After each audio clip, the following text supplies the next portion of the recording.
আমার নাম রামকৃষ্ণ, আমি ফিজিওথেরাপি ছাত্র। আমার প্রশ্ন হলো, আল্লাহর আদম হাওয়াকে সৃষ্টি করার কি প্রয়োজন ছিল, অথবা এই বিশ্ব জগৎ এগুলো সৃষ্টি করে কি উপকার পাবেন? আমার দ্বিতীয় প্রশ্ন হলো, সবকিছুই কেউ সৃষ্টি করেছে, তাহলে ঈশ্বর তাকেও অবশ্যই কেউ সৃষ্টি করেছে। আল্লাহ শব্দটার অর্থ কি? ভাই, তিনটা প্রশ্ন করেছেন। প্রথম প্রশ্নটা, আল্লাহ কেন আদম হাওয়াকে সৃষ্টি করলেন, এই সৃষ্টি করার কারণটা কি? বিশ্বজগৎ সৃষ্টির কারণ কি? আল্লাহ সৃষ্টি করেছেন আদম আর হাওয়াকে, তারা দুজনে শান্তিতে থাকুন, যাতে করে মানুষ যাতে আসতে পারে। তারা আমাদের সবার পূর্বপুরুষ। পবিত্র কোরআনে সূরা হুজুরাতের 13 নম্বর আয়াতে উল্লেখ করা হয়েছে, ইয়া আইয়ুহান নাসু ইন্না খালাকনাকুম মিন যাকরিন ওয়া উনসা ওয়া জাআলনাকুম শুউবান ওয়া কাবাইলা লিতাআরাফু ইন্না আক্রামাকুম ইনদাল্লাহি আতকাকুম ইন্নাল্লাহা আলিমুন খাবীর। হে মানুষ জাতি, আমি তোমাদের সৃষ্টি করেছি এক পুরুষ ও এক নারী হতে, আর তোমাদের বিভক্ত করেছি বিভিন্ন জাতি আর গোত্রে, যেন তোমরা অন্যের সাথে পরিচিত হতে পারো। এই জন্য নয় যে অন্যকে ঘৃণা করবে। আর আল্লাহর কাছে অধিক মর্যাদা সম্পন্ন সেই ব্যক্তি যার আছে তাকওয়া। আল্লাহ যেটার মাধ্যমে মানুষের বিচার করেন, টাকা পয়সা নয়, গায়ের রং নয়, জাতি বা গোত্র নয়, ধর্মমত নয়, সেটা হলো তাকওয়া। সেটা হলো আল্লাহকে মানা, ন্যায়পরায়ণতা, ধার্মিকতা। তাহলে আদম আর হাওয়া আলাইহিস সালাম, তারা আমাদের সবার পূর্বপুরুষ। আপনারও পূর্বপুরুষ, আমারও পূর্বপুরুষ, সব মানুষের। সেজন্য আপনাকে ভাই বলে ডেকেছি। ভাই, সব মানুষ ভাই ভাই। আল্লাহ বলেছেন, ইয়া আইয়ুহান নাস, হে মানুষ জাতি। আর পবিত্র কোরআনে সূরা ইসরার 70 নম্বর আয়াতে উল্লেখ করা হয়েছে, ওয়া লাকাদ কাররামনা বানি আদামা। আল্লাহ তাআলা মর্যাদা দিয়েছেন সব আদম সন্তানকেই। হোক আপনি জন্ম নেন ইন্ডিয়ায়, আমেরিকায়, ইংল্যান্ডে, জন্মান কোনো হিন্দু পরিবারে বা মুসলিম পরিবারে বা খ্রিস্টান পরিবারে, আল্লাহ বলেছেন তিনি সব মানুষকে মর্যাদা দিয়েছেন। মানুষে জন্মালে আল্লাহ তাকে মর্যাদা দেবেন। সে হোক আপনার নাম জাকির, আব্দুল্লাহ, রামু, শঙ্কর, মানুষে জন্মালে আল্লাহ মর্যাদা দেবেন। আপনার প্রশ্নতে আসি, কেন আল্লাহ তাআলা মানুষ সৃষ্টি করলেন?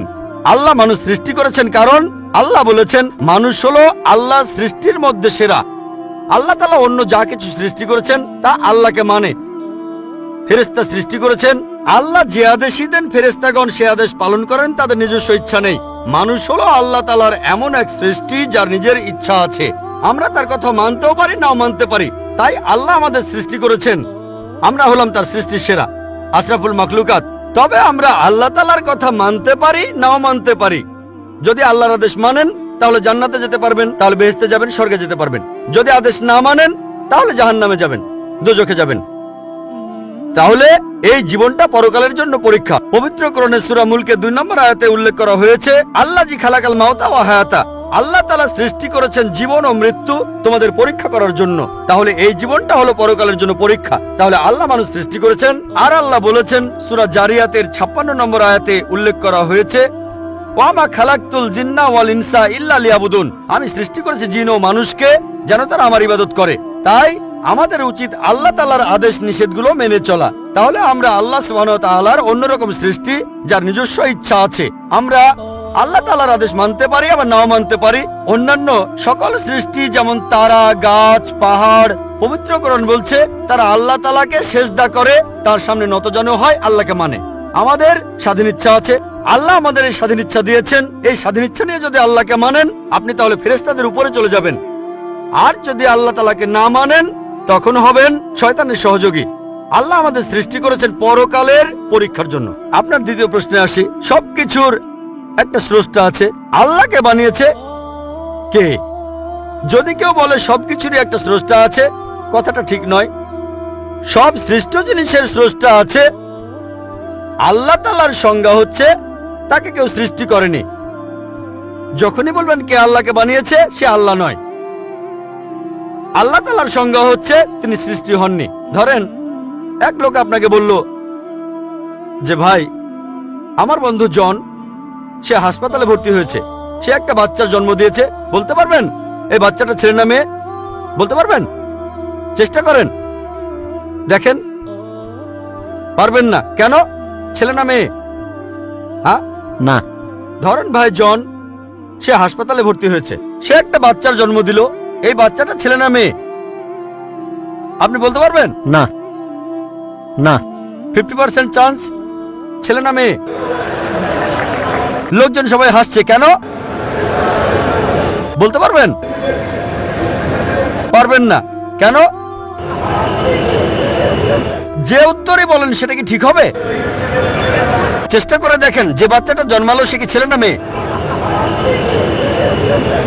চেষ্টা করেন। মেয়ে। মেয়ে। ভাই, পুরুষ লোক কি বাচ্চার জন্ম দিতে পারে? হ্যাঁ, এখানে আপনি ভুল করেছেন। একইভাবে ভুল করেছেন যখন বললেন কে আল্লাহকে বানিয়েছে। পুরুষ লোক কোনো বাচ্চার জন্ম দিতে পারে না, তাহলে তো মেয়ে বা ছেলে হওয়ার প্রশ্নই আসে না। এখন কি আপনি বুঝতে পেরেছেন? হ্যাঁ, বুঝতে পেরেছেন, এই তো ভালো। পুরুষ লোক কোনো বাচ্চার জন্ম দিতে পারে না, তাহলে তো ছেলে বা মেয়ে হওয়ার কোনো প্রশ্নই আসে না। যখন প্রশ্ন করলেন কে আল্লাহকে সৃষ্টি করেছে, আল্লাহর সংজ্ঞা হচ্ছে, ঈশ্বরের সংজ্ঞা হচ্ছে তিনি সৃষ্টি হননি। যখনই বলবেন কে আল্লাহকে বানিয়েছে, সে আল্লাহ নয়। ওয়ালাম ইয়াকুল্লাহু কুফুয়ান আহাদ, তার সমতুল্য কেউ নেই। এবারে আপনার শেষ প্রশ্নটাতে আসে, আল্লাহ কে? আল্লাহ কে? সবচেয়ে সেরা সংজ্ঞাটা আছে পবিত্র কোরআনে সূরা ইখলাসে 1 নম্বর থেকে 4 নম্বর আয়াতে উল্লেখ করা হয়েছে। এখানে বলা হয়েছে যে কুল হুয়াল্লাহু আহাদ, বলো তিনি আল্লাহ এক, অদ্বিতীয়। আল্লাহুস সামাদ, তিনি অবিনশ্বর, চিরস্থায়ী। লাম ইয়ালিদ ওয়া লাম ইউলাদ, তিনি জন্ম নেননি, কাউকে জন্ম দেননি। ওয়া লাম ইয়াকুল্লাহু কুফুয়ান আহাদ, তার সমতুল্য কেউ নেই। এই হলো 4 লাইনের সংজ্ঞা আল্লাহ সুবহানাহু ওয়া তাআলার। যদি কোনো মানুষ, যদি কেউ বলে যে অমুক লোকটা আল্লাহ, সেই লোক যদি এই 4টা শর্ত পূরণ করতে পারে, আমাদের মুসলিমদের কোনো আপত্তি থাকবে না সেই লোককে আল্লাহ বলে মেনে নিতে। 4 লাইনের সংজ্ঞা, এটাই হলো ধর্মের লিটমাস টেস্ট। আল্লাহ তাআলার সংজ্ঞা প্রথমটা হলো কুল হুয়াল্লাহু আহাদ, বলো তিনি আল্লাহ এক, অদ্বিতীয়। আল্লাহুস সামাদ, আল্লাহ বিনশ্বর, চিরস্থায়ী। লাম ইয়ালিদ ওয়া লাম ইউলাদ, তিনি জন্ম নেননি, কাউকে জন্ম দেননি। ওয়া লাম ইয়াকুল্লাহু কুফুয়ান আহাদ, তার সমতুল্য কেউ নেই। যদি হিন্দু ধর্মগ্রন্থগুলো পড়েন, সেখানেও একই রকম কথা বলা হয়েছে, কুল হুয়াল্লাহু আহাদ। এটা পাবেন আপনাদের ছান্দোক্য উপনিষদে 6 নম্বর অধ্যায় 2য় অনুচ্ছেদের 1ম পরিচ্ছেদে। এক কামে বিদিতাম, ঈশ্বর মাত্র একজন, দ্বিতীয় কেউ নেই। দ্বিতীয় টেস্ট আল্লাহুস সামাদ, আল্লাহ বিনশ্বর, চিরস্থায়ী। ভগবদ গীতা 10 অধ্যায়ে 3 অনুচ্ছেদ বলছে, আমাকে বলা হয় এই বিশ্ব জগতের প্রভু, আমি জন্ম নেইনি, কোনো শুরু নেই। তৃতীয় টেস্ট লাম ইয়ালিদ ওয়া লাম ইউলাদ, তিনি জন্ম নেননি, কাউকে জন্ম দেননি।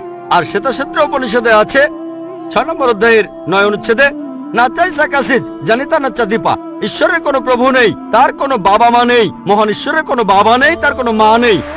তারপর ওয়ালাম ইয়াকুল্লাহু কুফুয়ান আহাদ, তার সমতুল্য কেউ নেই। আর শ্বেতাক্ষেত্র উপনিষদে বলা হয়েছে 4 নম্বর অধ্যায়ের 19 অনুচ্ছেদে আছে।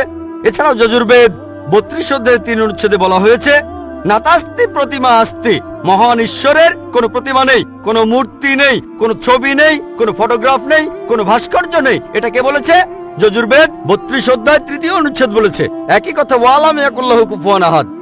যদি কেউ বলে যে অমুক লোকটা হচ্ছে আল্লাহ, যদি সেই লোকে 4টা শর্ত পূরণ করে, আমরা মুসলিমরা কোনো রকম আপত্তি ছাড়াই সেই লোককে আল্লাহ বলে মেনে নেব। যেমন ধরেন, কিছু লোক বলে ভগবান রজনীশ হলেন মহান ঈশ্বর। একবার প্রশ্নোত্তর পর্বে এক হিন্দু আমাকে বলেছিলেন, আমরা ভগবান রজনীশকে ঈশ্বর বলে মানি না। আমি কখনোই বলিনি হিন্দুরা ভগবান রজনীশকে ঈশ্বর বলে মানে। আমি বলেছি কিছু লোক তাকে ঈশ্বর বলে মানে। আসুন দেখি রজনীশকে আমরা টেস্ট করি। প্রথম টেস্ট হলো কুল হুয়াল্লাহু আহাদ, বলো তিনি আল্লাহ এক, অদ্বিতীয়। রজনীশ কি এক, অদ্বিতীয়? সেই কি একমাত্র লোক যে নিজেকে ঈশ্বর দাবি করেছে?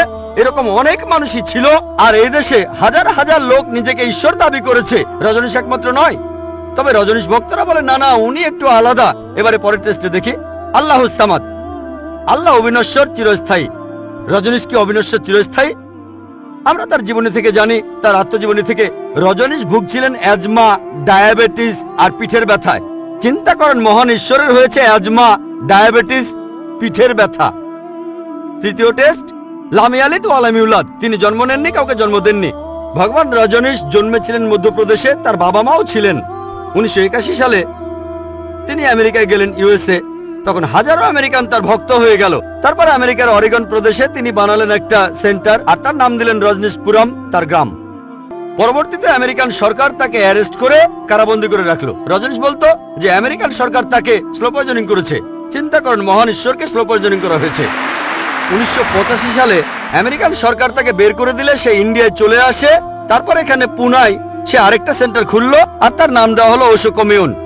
যদি রজনীশের সমাধির কাছে কখনো যান, তার সমাধির উপরে লেখা আছে ভগবান রজনীশ ওশো কখনো জন্মাননি, কখনো মরেননি, তবে পৃথিবীতে ভ্রমণ করেছেন 1931 সালের 11 ডিসেম্বর থেকে 1990 সালের 31শে জানুয়ারি পর্যন্ত। কখনো জন্মাননি, কখনো মরেননি, তবে পৃথিবীতে ভ্রমণ করেছেন 1931 সালের 11 ডিসেম্বর থেকে 1990 সালের 31শে জানুয়ারি পর্যন্ত। তার সমাধিতে এটা লিখতে ভুলে গেছে যে পৃথিবীর 21টা দেশ তাকে ভিসা দেয়নি। মহান ঈশ্বর আসলেন এই পৃথিবী ঘোরার জন্য, বিভিন্ন দেশে যাওয়ার জন্য তার নাকি ভিসাও লাগে। তখন গ্রিসের আর্কবিশপ বলেছিলেন, যদি রজনীশকে এই দেশ থেকে তাড়িয়ে না দেওয়া হয়, আগে তার ঘর পোড়াবো, তারপর ভক্তদের ঘর পোড়াবো। শেষ টেস্ট ওয়ালাম ইয়াকুল্লাহু কুফুয়ান আহাদ। পরীক্ষাটা এতই কঠিন যে একমাত্র আল্লাহ ছাড়া কেউই পাশ করবে না। যখনই আল্লাহর সাথে কারো তুলনা করবেন, সে আল্লাহ নয়। ওয়ালাম ইয়াকুল্লাহু কুফুয়ান আহাদ। এখন ভগবান রজনীশ অন্য অনেক মানুষের মতো মুখে দাড়ি ছিল, একটা নাক, দুটো চোখ, দুটো কান, দুটো হাত। যখন আল্লাহর সাথে পৃথিবীর কোনো কিছুর তুলনা করবেন, সে আল্লাহ নয়। ওয়ালাম ইয়াকুল্লাহু কুফুয়ান আহাদ। যদি কেউ বলে যে আল্লাহ তাআলা 1000 গুণ বেশি শক্তিশালী, আপনারা কি শোয়াজনেগারের নাম শুনেছেন? এই লোকের নাম কখনো শুনেছেন? কখনো শুনেছেন তার নাম?